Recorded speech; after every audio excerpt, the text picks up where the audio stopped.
Oi, Sander. A gente espera chegar mais gente, a gente já começa? Como que é o procedimento agora? Boa noite, pessoal.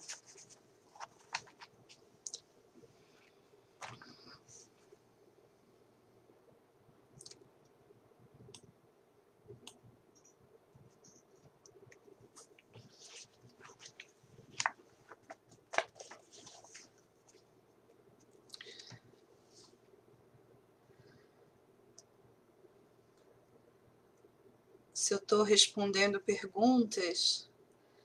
Então, acho que a gente já pode começar. Estou só esperando o Sander dar o ok. Se o som tá bom, se a imagem tá boa, se a gente já pode iniciar.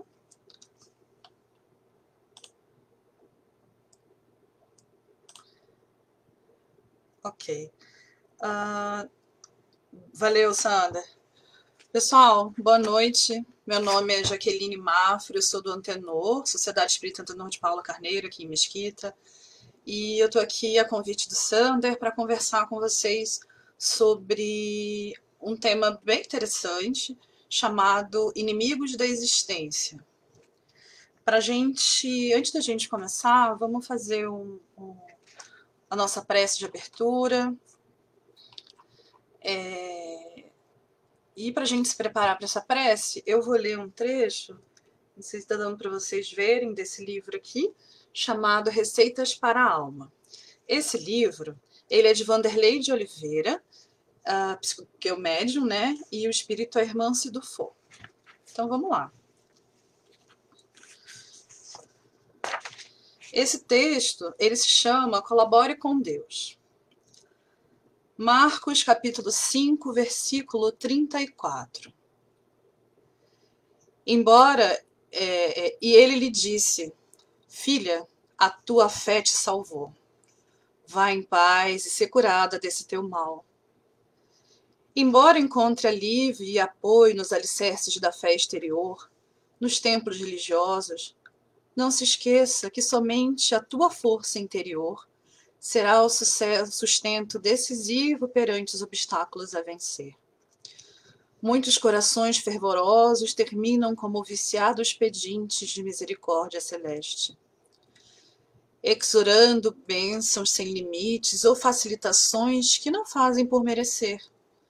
Acomoda-se inadvertidamente na zona de ilusão em franca queda para a obsessão, esperando tudo da vida sem nada oferecer. A religião que liberta é construída no caráter sólido e na consciência reta.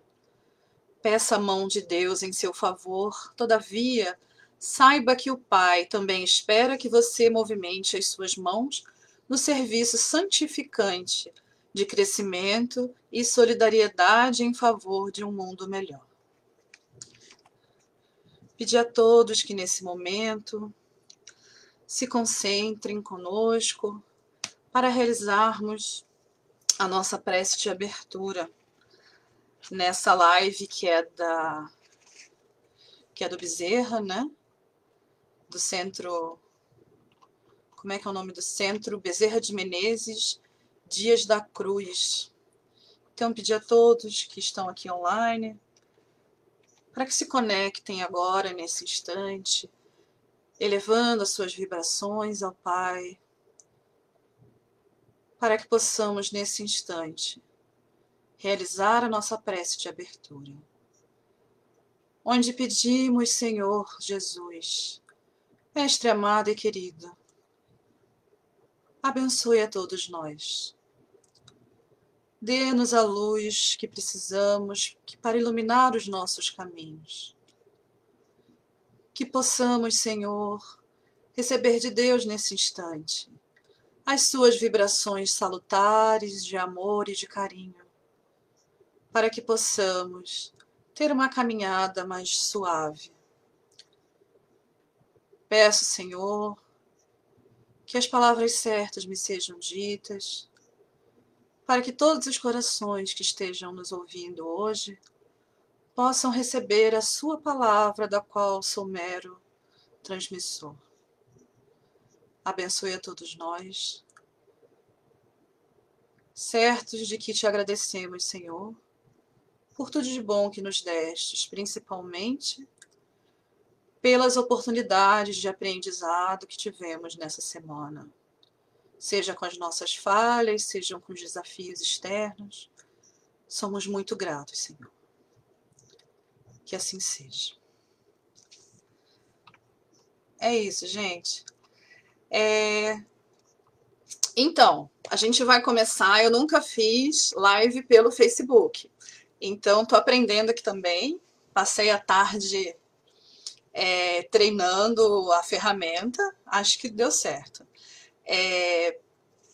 Se vocês quiserem já ir mandando perguntas no chat, pode ir mandando, e aí eu vou parando em alguns momentos e lendo, e algumas a gente deixa para o final, tá? Então fiquem à vontade para interagir.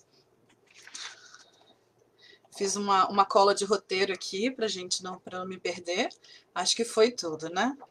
Então somos do Centro Espírita Bezerra de Menezes e Dias da Cruz. Novamente, eu sou Jaqueline do Antenor e vim falar sobre inimigos da existência.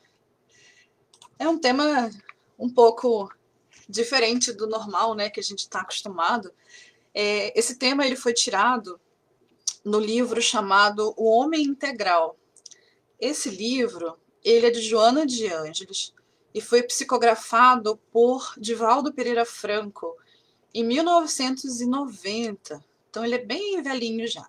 E ele começa, eu acho que, se eu não me engano, ele é o segundo livro da série mais psicológica aí da era da Joana. É o segundo livro dessa série que começa a trazer, a nos mostrar a necessidade da nossa autotransformação, que hoje a gente chama de reforma íntima, né? Então vamos lá. O livro se chama O Homem Integral. E os inimigos da existência são a primeira parte desse livro. Então vamos lá. O que é o homem integral? Jesus é o nosso exemplo de homem integral. Por quê? Ele desenvolveu todas as aptidões que herdamos de Deus. Ele é o ser mais perfeito que a gente tem notícia de que passou na Terra. Na verdade, ele é o ser mais perfeito que a gente tem notícia, ponto, né?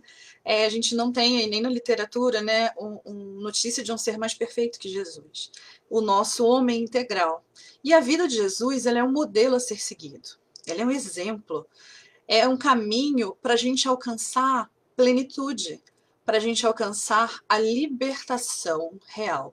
Joana chama o objetivo dessa caminhada, né, em busca do homem integral, essa libertação real. Libertação de quê? Libertação do egoísmo, libertação das nossas más tendências, libertação do ódio.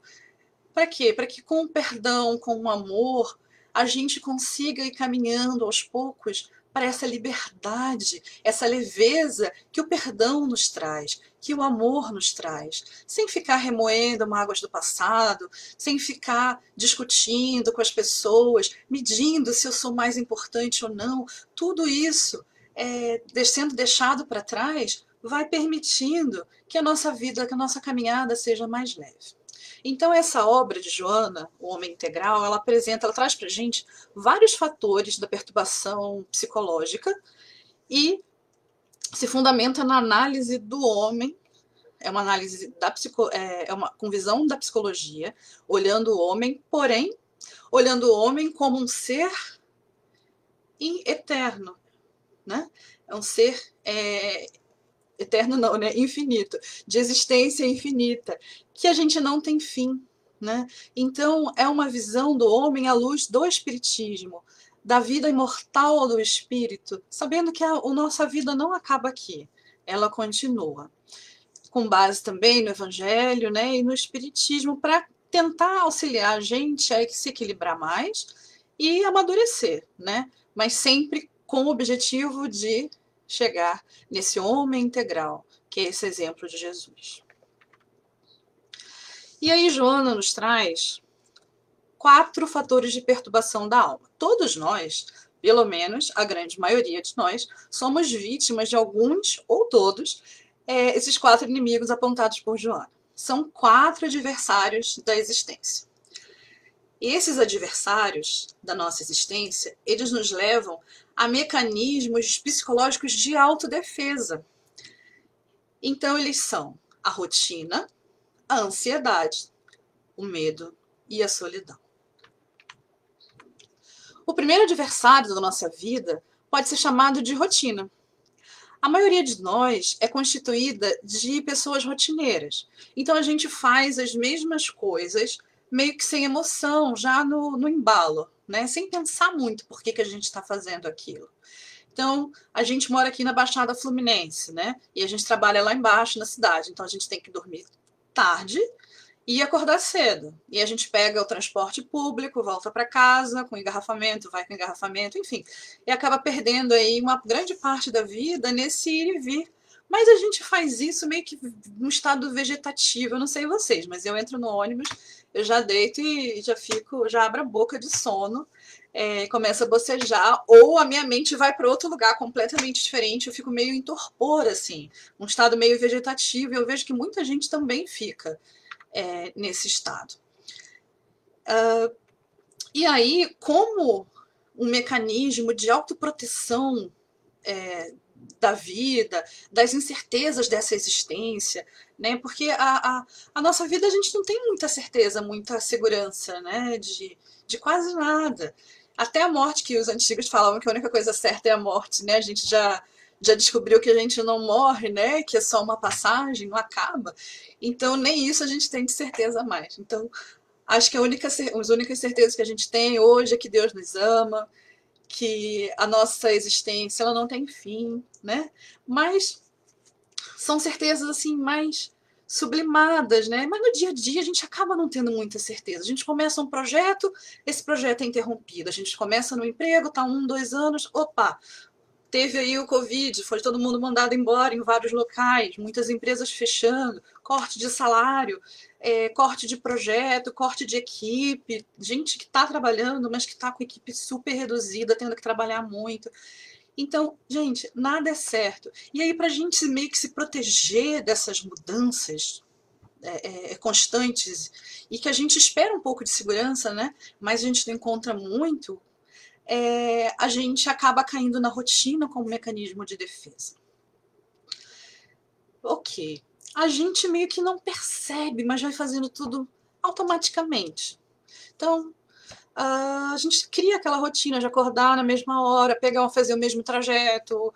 Tem gente que come até o mesmo almoço todo dia. É isso aí, Sander. Quando a gente se vê, estamos vivendo no automático.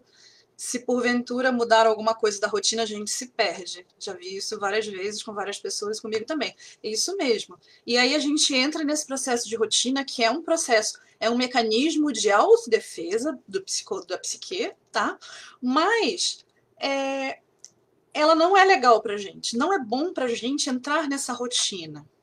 Dessa forma, mas entrar nessa rotina assim, sem saber, vivendo nesse automático, meio que anestesiado. Tá? Quando a gente tem, vamos falar aqui da diferença entre rotina e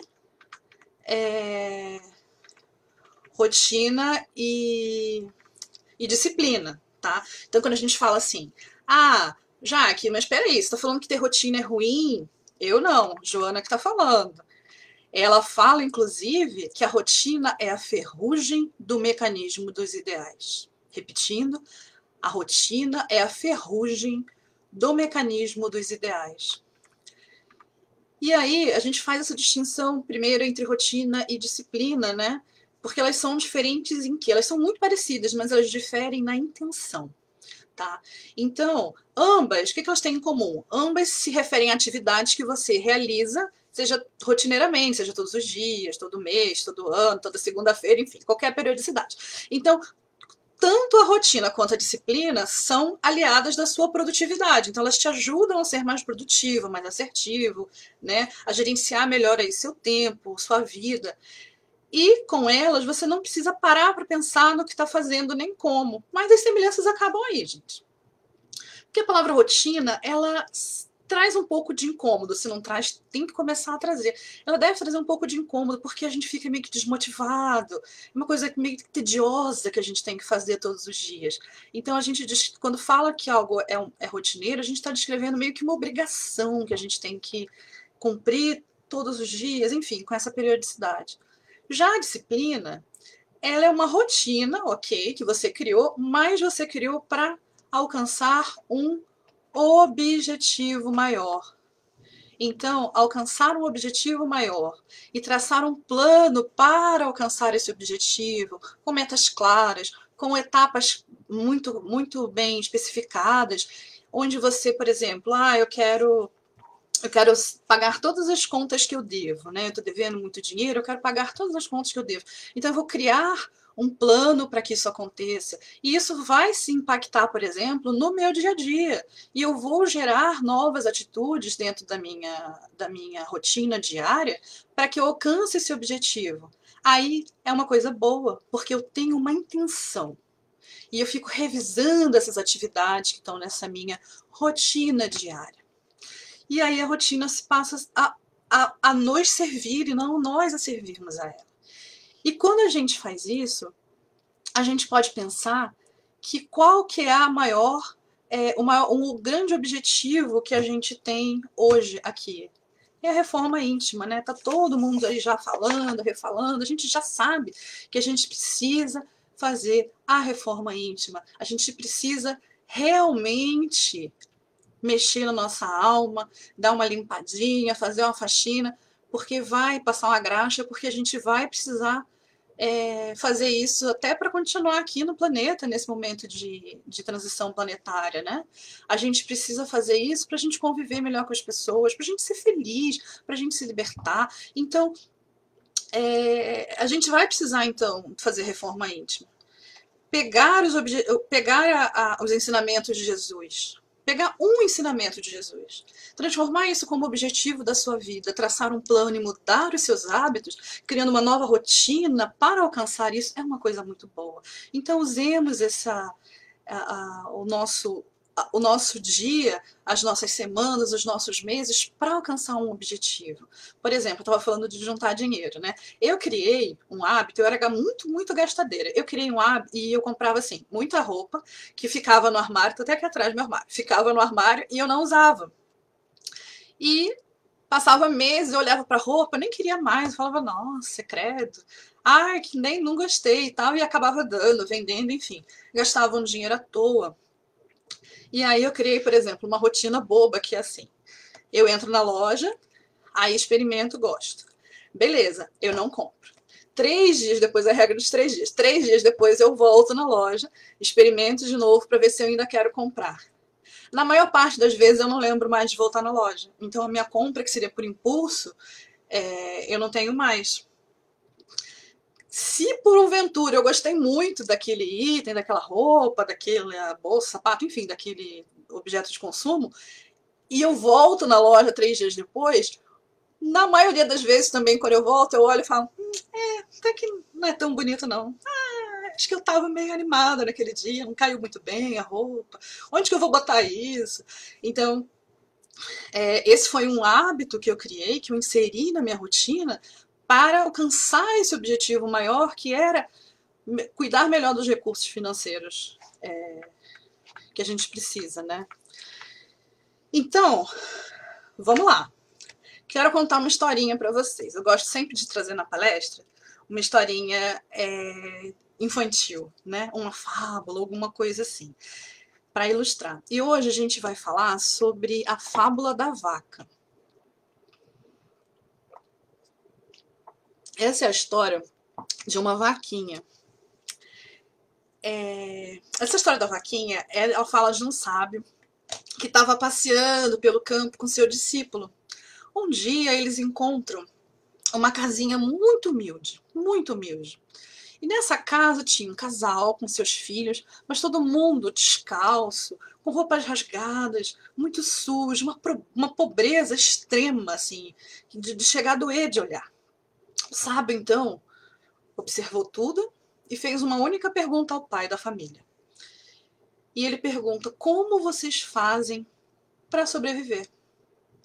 Por que ele perguntou isso? Ele tinha olhado em volta, ele não viu nenhuma riqueza, ele não viu fábrica, ele não viu comércio, ele não viu ouro, plantação, ele não viu nada, nenhuma fonte de riqueza ali. E o pai, então, calmamente responde como ele fazia para sobreviver. E ele disse: temos uma vaquinha que nos fornece vários litros de leite todos os dias. Uma parte desse leite a gente vende. E aí, com esse dinheiro, a gente compra as coisas que a gente necessita. É pouco dinheiro, mas a gente compra o que a gente necessita. O resto do dinheiro, o resto do leite que sobra, a gente usa para consumo próprio. E dessa forma a gente vai sobrevivendo. O mestre, então, agradeceu a informação, se despediu, foi embora. Mas quando ele estava já um pouco mais afastado da casa, ele falou para o discípulo dele assim: volta lá, pega a vaquinha e joga ela da beira do precipício. O jovem ficou atordoado, ficou chocado com aquilo. Como assim? A vaca era o único meio de subsistência daquela família tão humilde. Mas aí ele pensou: se o mestre está me pedindo isso, deve ter um motivo, né? Então, com muito pesar, o discípulo pega a vaquinha, leva até o penhasco e a empurra. Essa cena ficou gravada na psique desse discípulo por muitos anos. Depois de algum tempo, o discípulo, muito culpado ainda por aquilo que ele fez, decide deixar o mestre e retornar àquele lugar e pedir o que? Desculpas para aquela família, porque ele tinha causado um grande mal. Ao se aproximar da casa, ele observa que não tinha mais aquela casinha lá. Tinha uma casa enorme, bela, cercada de árvores, cheia de crianças, com um carro estacionado. Nossa, o cara já estava achando que tinha, ele já estava se sentindo culpado, achando que tinha feito um grande mal para aquela família. Nesse momento, então, ele pensa que o que ele fez foi mais terrível do que ele imaginava. Porque ele imaginou o seguinte: aquela família humilde deve ter ficado tão desesperada com a perda da vaquinha que vendeu tudo, né? Vendeu tudo para poder sobreviver, vendeu o terreno, saiu, sei lá se essas pessoas estão vivas ainda. Mas aí o homem decide entrar na casa, esse discípulo, né, e perguntou para o pai o que tinha acontecido com aquela família que estava antes. E o pai fala: não, eu lembro de você. Somos nós, a gente continua aqui. O discípulo então entra na casa e pergunta para o pai o que tinha acontecido. O pai então, com um sorriso, de orelha a orelha, responde: nós tínhamos uma vaquinha que nos dava o leite com o qual sobrevivíamos. Mas um dia a vaquinha caiu do penhasco e morreu.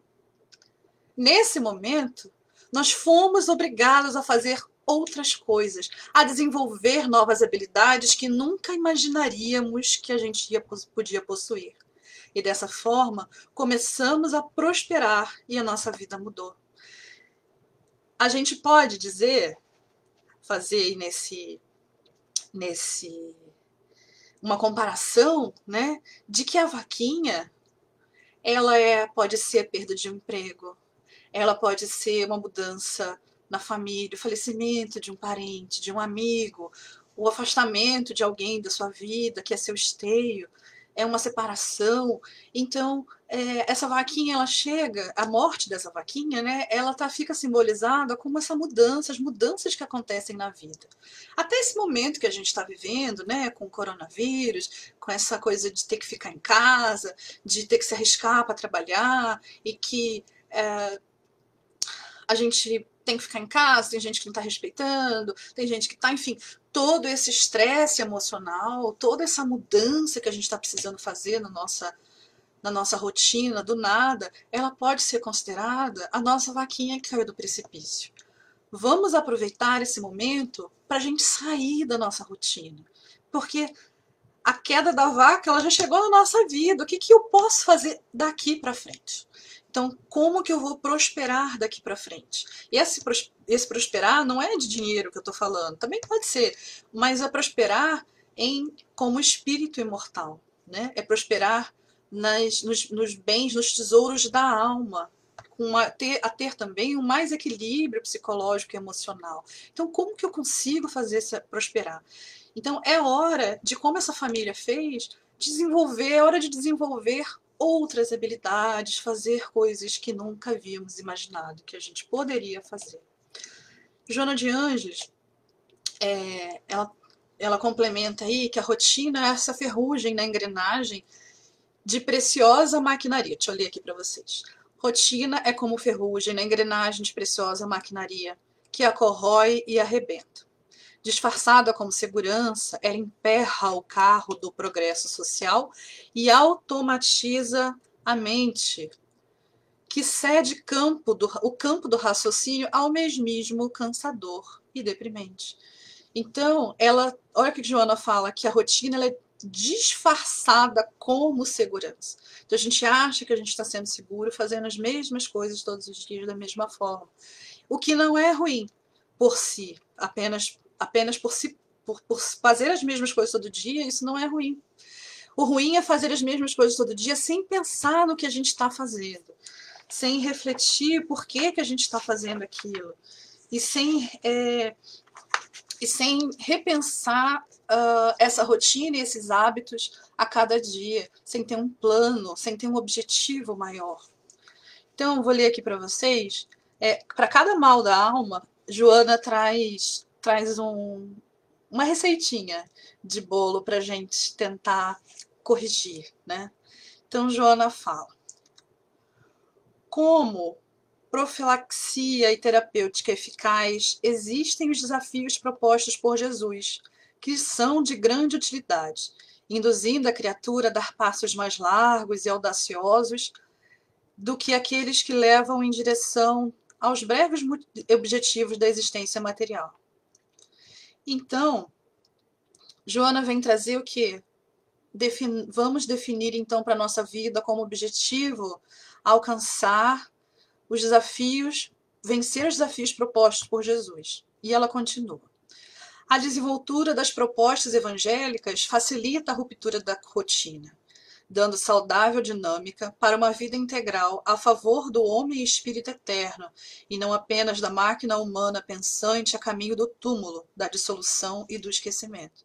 Quando a gente for traçar os nossos objetivos dessa existência, para que a gente, a partir de então, consiga definir os nossos hábitos, né, trabalhar essa rotina melhor, que a gente tenha em mente que somos espíritos imortais, que a vida não acaba e que os nossos objetivos, eles precisam ter esse olhar mais longo no horizonte. Porque se eu só pensar no aqui e agora, e o meu objetivo for só economizar, emagrecer, ficar mais bonito, terminar a faculdade, enfim, são todos objetivos muito bons, mas não pode ser só isso, tem que ter um pouco mais. Então, vamos trabalhar a nossa rotina de um jeito melhor. Por quê? Porque a rotina é um grande adversário divino. A pessoa ela não vive, ela fica repetindo clichês. Mas Joana diz o seguinte, que quem não é vítima da rotina cai na ansiedade. Porque a gente é muito ansioso, né? A gente tá aqui, mas tá já com a mente lá na frente, em outro lugar. Então, tenho certeza que aqui a gente tá, deixa eu ver aqui, a gente tá com 20 e poucas pessoas online, que nesse momento, pelo menos uma dessas pessoas já tá pensando no travesseiro para dormir, ou naquele banho gostoso, ou no jantar, ou no dia de amanhã, ou no plano futuro. A gente já tá o quê? Pensando lá na frente, a gente está vivendo lá na frente, né? E a gente fica, tomara que chegue amanhã. Aí quando chega amanhã, a gente fala, tomara que o dia passe logo, né? E que chegue a noite. Aí chega a noite, a gente pensa, nossa, tomara que chegue logo o final de semana, né? E a gente fica sempre planejando lá para frente. Então, as pessoas ansiosas são aquelas que estão num lugar onde elas nunca chegarão. Por quê? O ansioso, ele não vive, ele transfere. Então, olha aí o mecanismo de autoproteção de novo, que é a ansiedade. Se eu estou num momento onde, por exemplo, eu estou esperando uma resposta importante, de repente de um emprego, de uma promoção, ou mesmo na vida pessoal, eu estou esperando uma notícia, uma decisão que não cabe a mim, e eu fico ansiosa, tá tudo bem se sentir ansioso. O problema é quando isso ganha proporções maiores. E a Joana diz que a ansiedade é um tóxico que combure como ácido sulfúrico a nossa vida. Então, gente, se a rotina era uma ferrugem dessa engrenagem da alma, a ansiedade é como o ácido sulfúrico que nos corrói por dentro. O ansioso, ele está sempre inquieto, até no relacionamento amoroso, gente. Eu não sei quem aqui está solteiro, mas eu vou dar aqui o o depoimento de solteiro, né? Que é assim, você tá no bar, no restaurante, com os amigos, aí alguém se aproxima, e aí fala, nossa, que começa a te elogiar e tal, te chama para sair. Primeira coisa que você pensa o que esse cara tá querendo, né? Ou seja, a pessoa já veio com um elogio e você já tá desconfiando. O que esse cara quer comigo, né? E aí, beleza, você aceita o convite.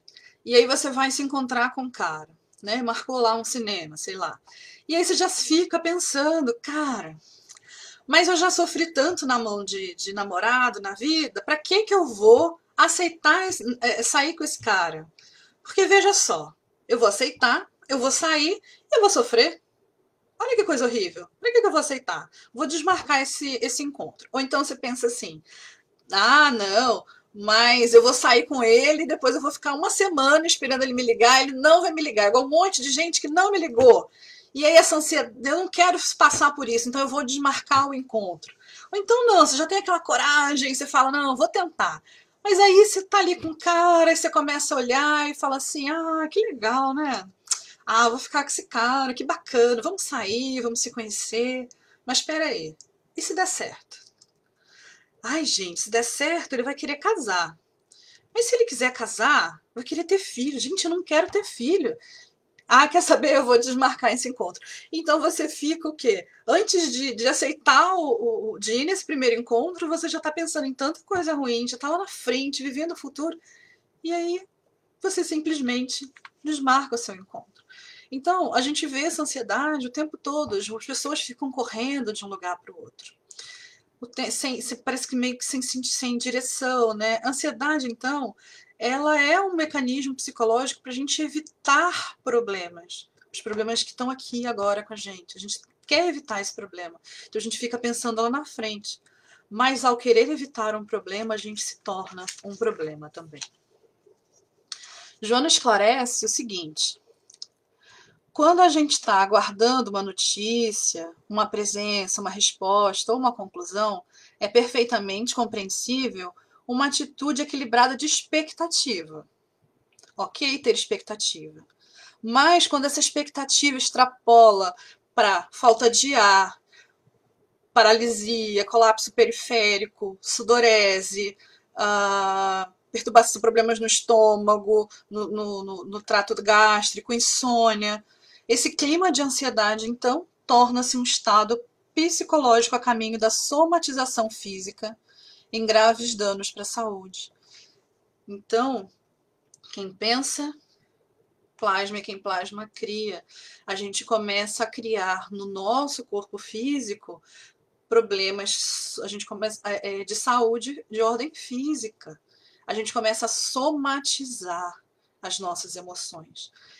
Quando essa expectativa do futuro, ela alcança esses níveis exorbitantes que começam a nos fazer mal.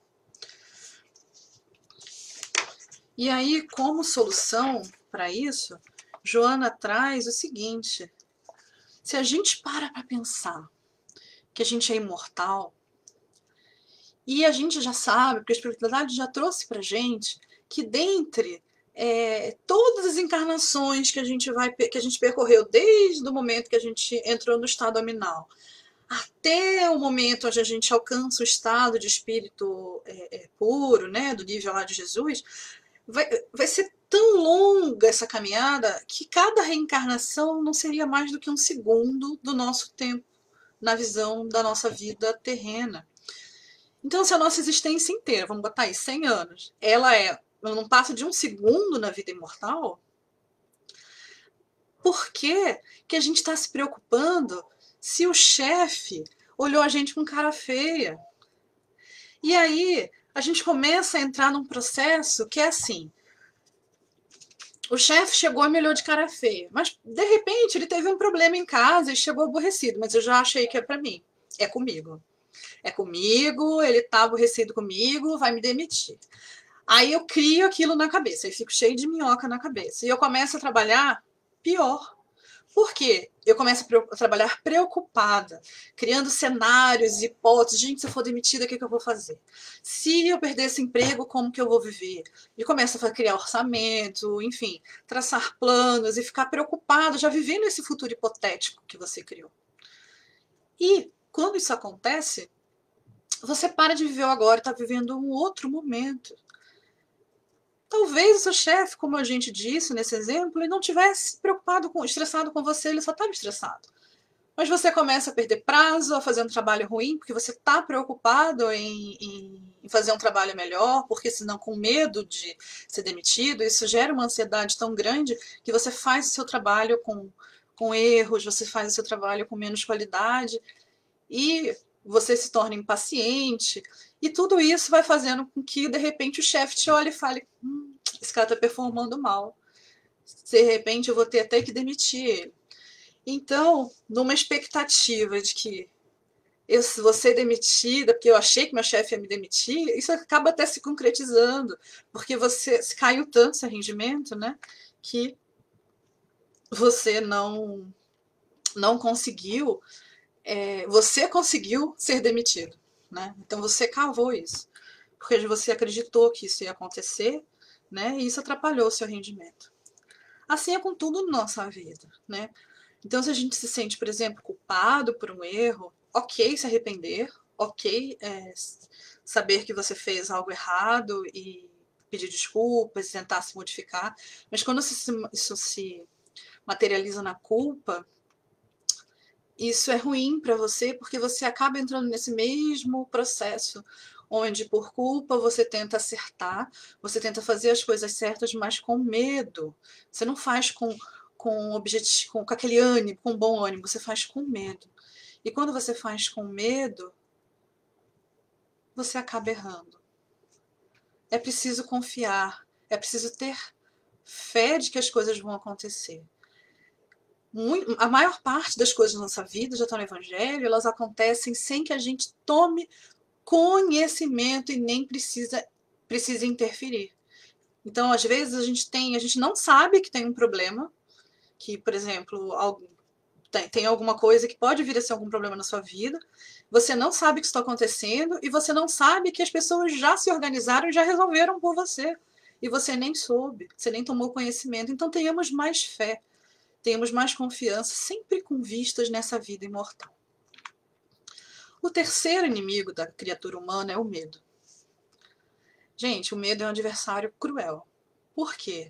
Ele faz parte dos nossos instintos básicos. Como que é isso?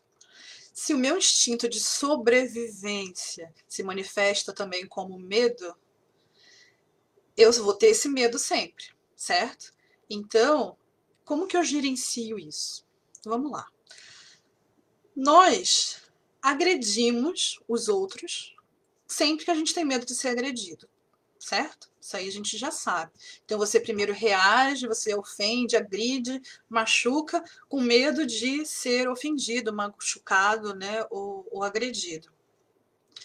Então a gente vive esse ciclo do medo, né? E a gente tem vivido muito aqui, principalmente aqui na Baixada Fluminense, no Rio de Janeiro, né? A gente tem vivido com muito medo, mas tem momento que o medo acaba te congelando, te paralisando. Você não consegue viver, você não consegue sair de casa, pegar um transporte, trabalhar. O medo te proíbe, te congela. Ele cria uma barreira que te impede de viver. Isso não pode acontecer. A gente tem até medo de amar. É aquilo que eu falei, né? A pessoa vira e fala, sabe que eu te amo? A gente pensa, o que você está querendo de mim? O que esse cara está querendo de mim?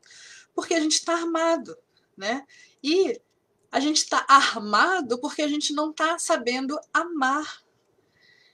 Daí o medo tomou conta da nossa vida. E a gente tá todo mundo meio que desestruturado, né, emocionalmente, principalmente nesse período agora. E o medo, ele é muito cruel porque ele cega a nossa razão. E ele se manifesta sempre através da violência. Seja violência verbal, seja violência energética, né? Quando a gente pensa mal sem com aquela emoção negativa em alguém, essa pessoa acaba de alguma forma, se ela estiver com a vibração mais baixa, ela acaba recebendo isso também, né? Então, o medo ele se manifesta com violência sempre. Então, para a gente resolver isso, é necessário que a gente se equipe de paz, mas de absoluta paz, para que a gente não consiga irradiar esse medo. Então, o medo, ele é um grande adversário nosso. E aí, o que Joana nos fala do medo? Joana fala o seguinte, que a gente está meio que se isolando. Olha só, em 1980, Joana falou isso, a gente tem visto isso com uma proporção muito grande agora. Por exemplo, você envia seus filhos somente para um determinado clube. Sei lá, tô mandando meu filho pro country. Então, no country de Nova Iguaçu, ele só vai para lá porque eu quero que ele conviva com aquelas pessoas, porque ali eu sei que ele está mais seguro. E aí eu crio no meu filho, nessa criança, um medo de se relacionar com outras pessoas, um medo de visitar outros lugares, de interagir com pessoas de níveis diferentes, de perfis diferentes, com ideais e criações diferentes. E isso não é bom, porque a gente acaba atrofiando muita coisa, né? Então a gente vê, por exemplo, condomínios da Barra da Tijuca que tem shopping, escola, clínica médica, veterinária, tudo tá ali dentro. Então você, basicamente, se você trabalha de casa, você não precisa, ou se você trabalha dentro do condomínio, você não precisa sair daquele universo para fazer nada. E isso não é bom. E aí, Joana, ela traz pra gente como paliativo desse medo, como solução desse medo, não do medo que é normal, que é o medo que ajuda a gente no instinto de sobrevivência, não. É do medo que exacerba isso, que congela a gente de viver. Ela fala o seguinte, que a gente tem que ter mais fé. Então a gente tem que acreditar mais. Sempre o quê? Olhando para o Espírito Eterno. Então, o medo é um fator dissolvente na organização psíquica do homem, predispondo-o também à somatização e enfermidades diversas. À medida que a consciência se expande e o indivíduo se abriga na fé racional religiosa, na certeza da sua imortalidade, ele se liberta.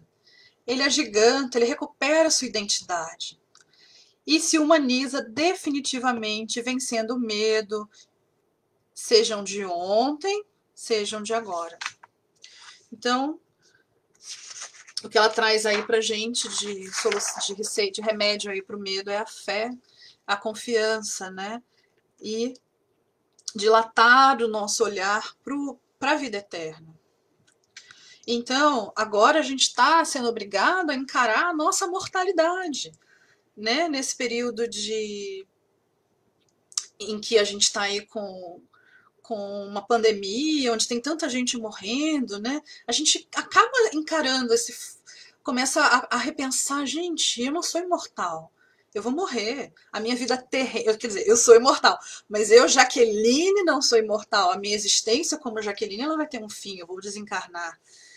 E aí, como que é isso? Né? Isso não pode te causar medo, isso tem que ser fator de reflexão para a sua vida. É aquele momento onde você vai refletir: será que se eu falecesse agora, se eu desencarnasse agora, como é que eu ia chegar do outro lado? Que emoções eu ia estar sentindo? Eu ia estar satisfeito com a minha vida? Eu fiz o que eu queria fazer, o que eu precisava fazer, eu cumpri o que eu tinha que cumprir. Então, é um momento da gente fazer essa reflexão, encarar a nossa mortalidade na matéria. Como espíritos somos imortais, mas a nossa existência como Jaqueline, como Ângela, como Janete, como José Carlos, como Cristiane Pinheiro, como Sander, essa existência vai acabar. A vida continua, mas essa existência cabe. E aí? Eu estou pronto para isso? Então vamos usar esse momento agora para encarar esse período dessa forma, como motivo de reflexão e não de medo. E, gente, o quarto. Ah, obrigada, Janete. E o quarto inimigo é a solidão. A gente vive numa época de pessoas solitárias. Inclusive, fazendo já o jabá aqui, sábado tem palestra do Seu sobre solidão, com uma psicóloga. O rapaz eu não conheço ainda, mas é uma psicóloga incrível. E esse cara, eles vão falar sobre solidão, se o contato virtual deixa as pessoas mais solitárias ou não. 19 horas. Mas enfim, o quarto inimigo é a solidão.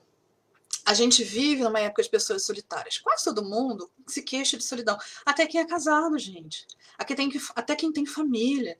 As pessoas pensam, eu nasci na família, eu casei errado, eu escolhi a pessoa errada, eu me sinto sozinha no meio da multidão. Eu estou no trabalho com 500 pessoas que falam comigo, que conversam e tal, mas eu me sinto sozinho. Eu estou com os meus filhos brincando, mas eu me sinto sozinho. Estou no meio da minha família, naquela festa enorme, no churrascão do domingo, e eu me sinto sozinho. Por quê? O Divaldo brinca, né, que só existem solitários porque as pessoas não são solidárias. Então, existem solteiros que jamais sentiram solidão porque eles amam. E esse amor, ele se manifesta não no amor homem-mulher apenas, mas no amor a tudo, a todas as pessoas, nessa gratidão. Tá na moda falar em gratidão, né? Exercitar essa gratidão no universo, nas coisas ruins que na verdade se tornam aprendizados pra gente, né? E se não se tornam, a gente tem que refletir para que se torne. Então, o amor, ele se demonstra pela paciência, pela bondade, pela forma da gente ser, pela nossa perseverança, solidariedade no momento difícil. Então, seja na alegria ou na mesa farta, e seja também na dificuldade, na mesa vazia, a gente está junto. Então, ah, na hora que a gente se dispõe a amar o outro, a estar do lado de outra pessoa, a gente também vai querer alguém ao nosso lado. E as pessoas também vão começar a querer estar com a gente. Ai, Janete, você também se sente só, meu bem. É o mal de todo mundo, né? Mas eu vou te contar daqui a pouco aqui o que Joana fala pra gente. Na verdade, eu já tô contando, né? Que é o amor. Então, às vezes a gente fala assim, ai, ninguém me liga. Cara, e você? Já ligou pra alguém? Eu lembro uma vez, quando eu era adolescente, que eu reclamei com meu pai. Eu falei, tem uma amiga que nunca me liga, só eu que ligo pra ela. E aí é um saco isso, eu vou parar de ligar pra ela, não sei o quê. Porque eu tava mega orgulhosa, enfim, orgulho lá no teto, né? Achando que ela também tinha que me procurar. E aí meu pai falou, filha, qual o problema de ser você a procurar a sua amiga? Ela é sua amiga de verdade? Eu falei, é. Às vezes ela simplesmente não. Às vezes ela simplesmente não lembra de te ligar, ela não tem esse hábito de ligar para as pessoas, a vida dela é corrida, enfim. Ela não tem essa disciplina de ligar, liga você, qual que é o problema? Então vamos. Eu aprendi a procurar os meus amigos, a estar em contato, em estar mandando mensagem, estar perguntando como é que você tá do nada. 3 horas da tarde, uma quinta-feira. E aí, fulano, como é que você tá? Você tá bem? Mano, tô com saudade de você. E acabou, sabe? Você já tá criando um vínculo, você já tá exercitando esse amor. Então, o amor é o que resolve aí a solidão. Joana diz que a fé no futuro, a luta por conseguir paz íntima são os recursos mais valiosos para a gente vencer a solidão, saindo do arcabouço egoísta e ambicioso para a realização edificante, onde quer que esteja. Então, gente, esses são os 4 inimigos: ansiedade, rotina, medo e solidão, que estão em todos nós, na maioria de nós. Há 180 anos atrás, Thomas Harry disse: o homem moderno perdeu o endereço de Deus. E aí Jesus já tinha falado lá atrás, há quanto tempo? Se vos disserem que eu estou aqui ou ali, não vades, porque o endereço de Deus é dentro do coração, da alma, do homem. É preciso, então, que a gente aprenda a viajar para dentro. Provavelmente, gente, nessa existência, a gente não vai ter a missão de Madre Teresa de Calcutá, de Albert Schweitzer, de Chico Xavier, mas a gente vai ter a missão, a gente tem a missão de auto-iluminarmos, que é a expressão que Joana traz, auto-iluminação, que hoje a gente chama de reforma íntima. Quando a gente tem muita gente falando qual que será a minha missão na Terra, perguntando para outras pessoas que também não sabem. E o Espiritismo veio para descerrar esses painéis de luz e triunfarmos com um Deus eterno através das reencarnações. A gente adquire a experiência, a certeza de que a vida é única e indestrutível. A gente entra no corpo pela concepção e a gente sai pela desencarnação, mas a vida continua e a tarefa ela é apenas interrompida. Ela não vai ser perdida. E a gente vai voltar e vai dar prosseguimento numa nova existência na Terra, na carne, né? Mas não é justo postergar o que a gente começou. Não é para deixar para amanhã a tarefa de hoje, que é planejar uma missão extraordinária na sua autoiluminação. Pessoal, acho que é isso. Tem algum. E todos esses inimigos, o único que eu não tenho é a solidão. Boa, Anderson. Tá vendo? O Sander falou que não sente a solidão. Outras pessoas estão dizendo, a Evelyn também falou, a Elin também disse que não sente solidão. Que bom para vocês. Mas teve gente aqui falando também que sente, né? Então, esses inimigos, eles são muito poderosos se a gente permitir. E eles nos congelam nessa caminhada. Ai, obrigada, Evelyn. Eu acho que é isso. A gente tem aí mais uns 5 minutos. Alguém quer fazer perguntas, comentários no chat? Vamos botando aí que a gente vai lendo.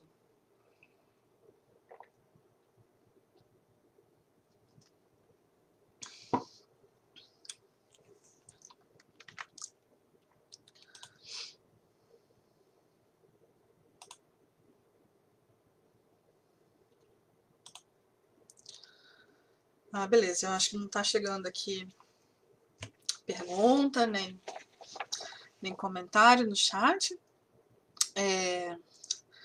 Então, gente, eu queria agradecer a todos vocês pela companhia na noite de hoje. A gente teve aí 23 pessoas online com a gente. Então, muito obrigada a cada um de vocês pelo tempo, pela paciência. Queria agradecer aí também ao Sander pelo convite. Agradecer ao Bezerra, né, por estar nos recebendo aí, mesmo que de forma online. Tem toda essa equipe espiritual que está nos dando suporte nesse instante. Muito obrigada. Vamos lá. Então, vou pedir a vocês que se concentrem agora para a gente fazer a nossa prece de encerramento, onde agradecemos, Senhor, pelos instantes que passamos aqui juntos, por essa energia gostosa que estamos compartilhando, por essas pessoas que estão aqui presentes, formando uma grande rede fluídica nesse instante, onde estamos todos conectados uns aos outros, com a ajuda e a bênção da espiritualidade superior, que nesse instante nos traz os bálsamos lá de cima,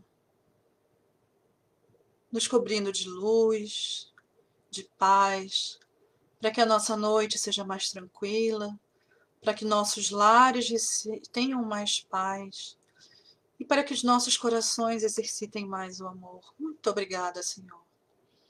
Que assim seja. Pessoal, é isso. Tem mais uns comentários aqui. A Nilza está dizendo que amou a palestra, vai voltar sempre. Só me convidar, viu? Eu sou igual cachorro, deixa a porta aberta e eu entro. Então é só convidar que eu volto. Sandra tá falando que gostou muito, agradecendo, que eu sou maravilhosa. Mentira, eu sou nada, filha. Tô aqui só para transmitir os ensinamentos, né? Que é o papel aí do palestrante, né? Do comunicador aí espírita, é apenas transmitir. E eu fico muito honrada de estar aqui com vocês e agradeço aí. Eu acho que agora eu vou encerrar aqui a transmissão. Quem quiser pode deixar mais comentários aqui, que depois eu... E mais perguntas, que amanhã eu volto, até amanhã eu vou respondendo aí também, tá bom? Ó, beijo para todo mundo, obrigada, fiquem com Deus.